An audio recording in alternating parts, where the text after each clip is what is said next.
Hello, this is something I wanted to make a video of. I talk a lot, or I type a lot, I write a lot in comment sections, but I thought maybe I'll do some videos and highlight some places where people are suffering considerably in British Columbia. And this is one example. This doctor was healing people with Lyme disease. And when you're a doctor in BC who's healing people, you're called a zealot.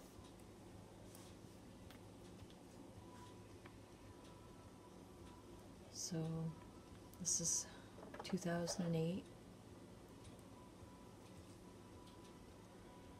And documents from the investigation show the licensing body encouraged him to retire after calling him a zealot during a review that began in 2005. And he's speaking out against the murderous College of Physicians and Surgeons of BC. Yeah, I know that sounds extreme, but after what I've observed and heard about and witnessed personally, I just can't say it any other way.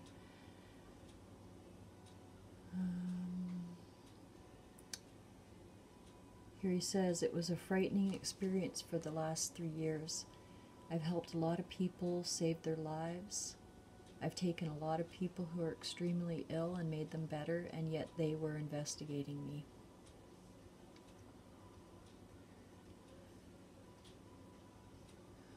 And they have their reasons, but I can guarantee you, considering everything else I know, the only reason they shut him down is because he was healing people.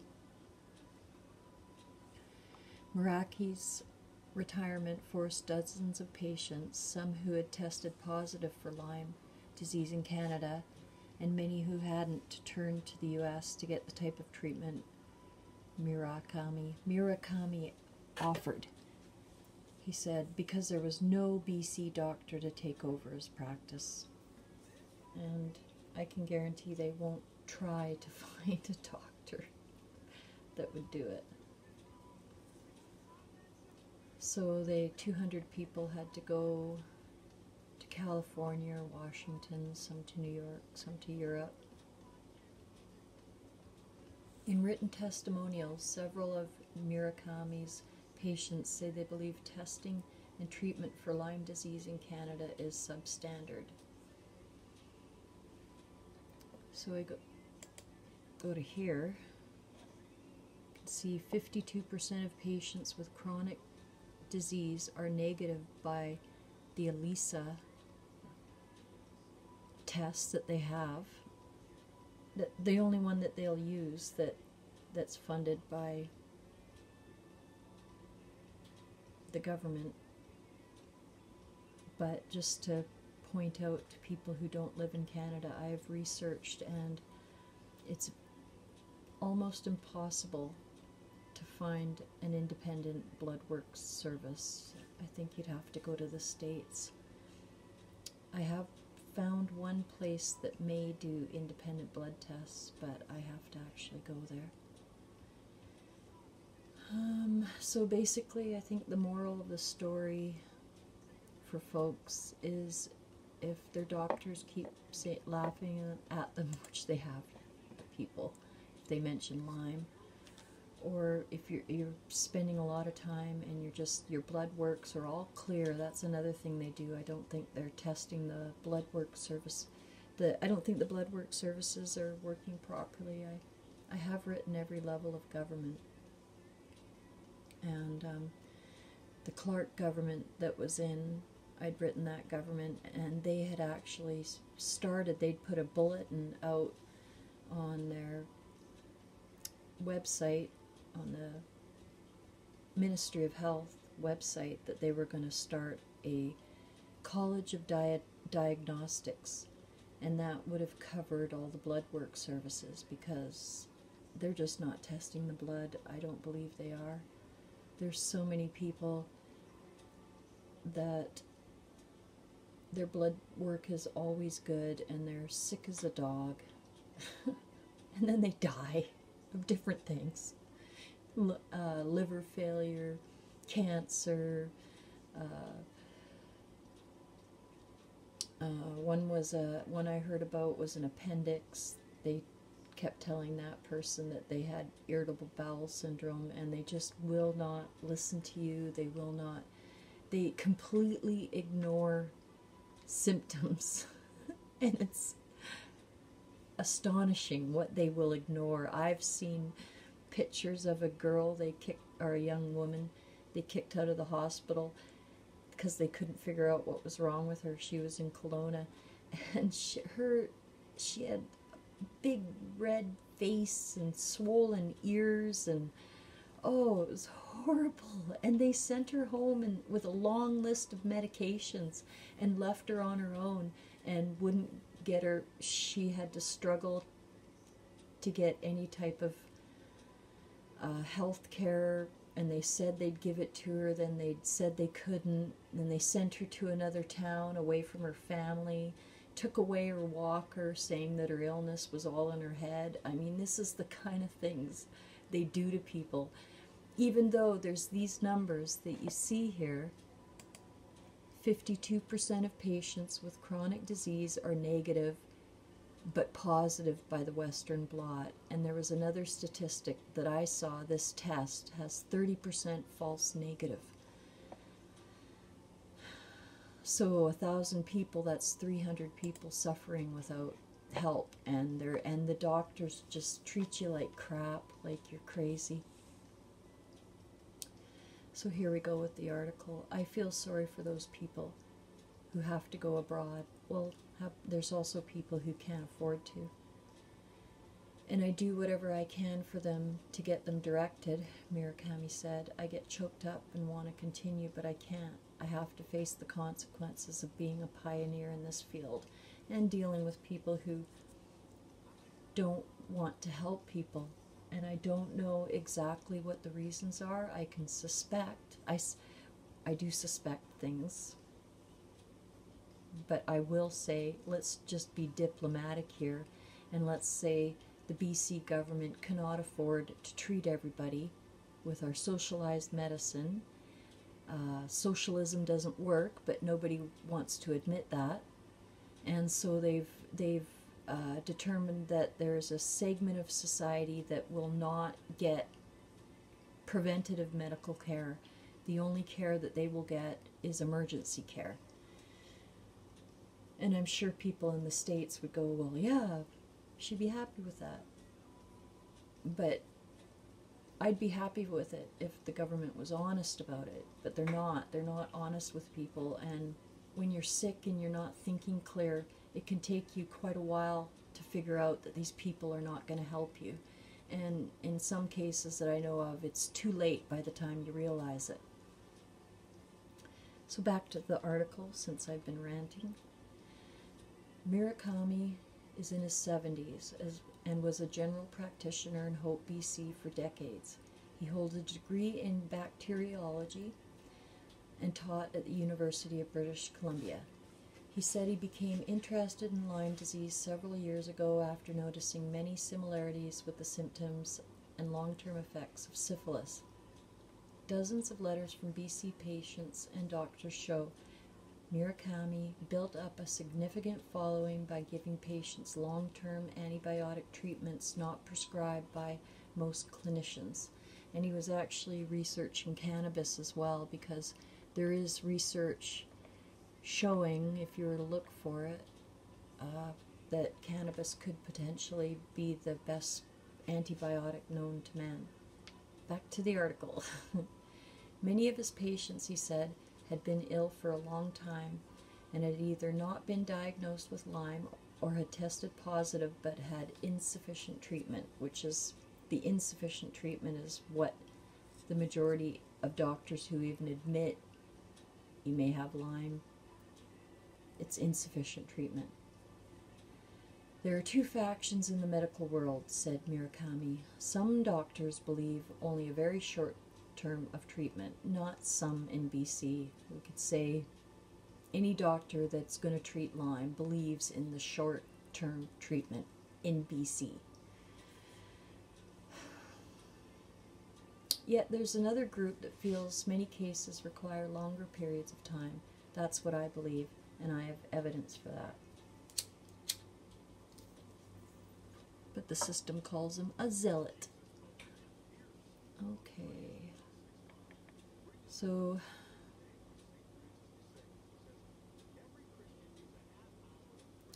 they're saying there isn't enough. They haven't found enough ticks with Lyme to prove that what he's saying is true.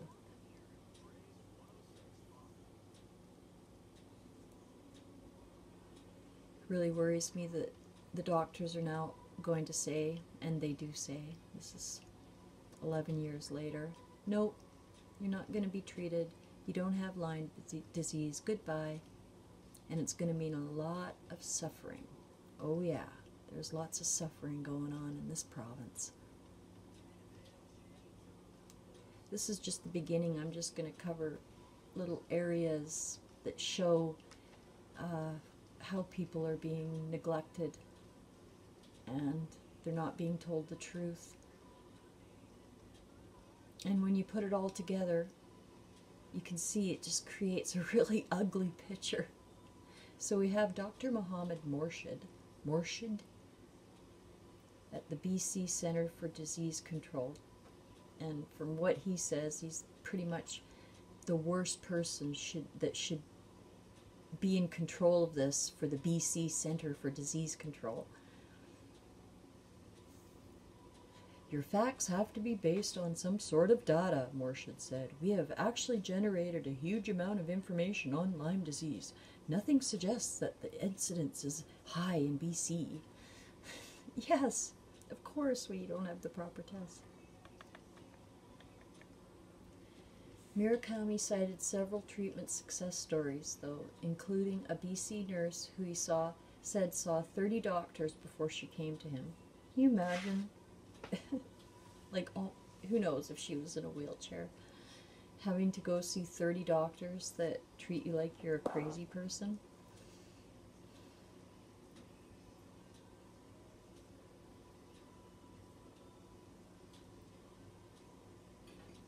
So before the long-term antibiotic treatment, Murakami said she was mentally and physically incapacitated and could not be left alone. A few months afterward, he said she was well enough to have her first baby. She was at my final retirement party, and this little girl, she's now 3.5, said, "Thanks for saving my mother's life. I've taken 21 people out of permanent wheelchairs," he added. But he's a zealot. Like that. That's what's going on. So here they're saying the investigation started because a 20-year-old Kelowna woman passed away, and her doctor had consulted Murakami. She had an allergic reaction, but the nurse at the hospital then mistakenly gave her a dose of adrenaline intravenously, which caused cardiac arrest. And so they're blaming Murakami, and that was their excuse to call him a zealot and ask him to retire. It's just criminal. Yes. Criminal in caps, capital letters, because it is. It absolutely is. But there's no recourse. There's nobody. Especially if you don't have the money, and it's very hard to find a lawyer, because I've already done that. I've already phoned lawyers, and any local ones are affiliated with doctors in the area or hospitals, so that's what I found out locally. And then any lawyers farther away, they're pretty cold-hearted, you know, and money talks, I'm sure, in that situation. But if you're feeling crappy, in most cases, if you have any money at all, you're going to use it to go get adequate medical care wherever you can get it.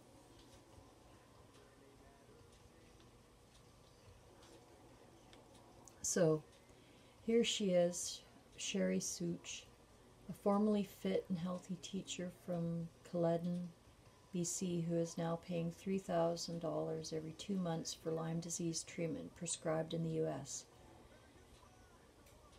Before she was bedridden, couldn't think straight, and had constant joint pain. The evidence doesn't support the claim that BC was a high incidence of Lyme disease. This is the gentleman here, subjecting people to many years of pain and suffering, and maybe the slow, painful death, because from what I've read of Lyme disease, the leading cause of death for people with Lyme disease is suicide. But the evidence doesn't support it. I would go to my BC specialists and say, look, I think I might have Lyme disease. Oh no, they would say, nope. With some of them, I would get laughed out of the office. Such said she turned to the U.S. after speaking with Murakami, who she had said finally pinpointed what was wrong. She said her health has improved dramatically. She can look after her children again and hopes to return to work soon. I would be skeptical too, but I've lived it, she said. Why on earth would I be paying out of pocket $3,000 every 2 months for something that is not working? Such broke down in tears when talking about Murakami. I was so incredibly heartbroken that he couldn't help me because he was retiring, she said tearfully. I begged. I said, please tell me somebody else who can help me. And he said, you have to go to the States. And then Morshed says, patients like Such are no doubt very ill, Morshed said, but must have another ailment. Okay. So, never mind the treatment that's helping her live her life now and look after her children. No, we'll just ignore that and work on the some other ailment that she must have that they'll never find, and she'll spend the rest of her life disabled in a wheelchair and die a horrible, painful death. This is their reasoning. And it's their reasoning with everything.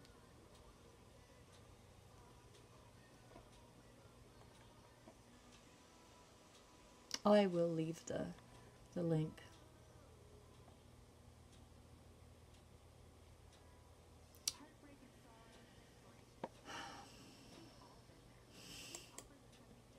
Oh yeah, and then they did hit pieces like this, and they talk about how the science doesn't support us, and he was a zealot.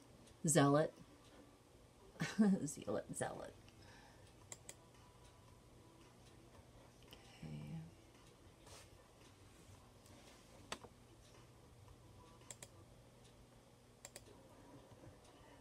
I'm talking about two things today, a little bit about Lyme.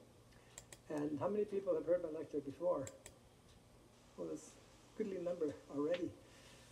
I'll have to keep my jokes clean on this, or give out the same jokes. Anyway, I came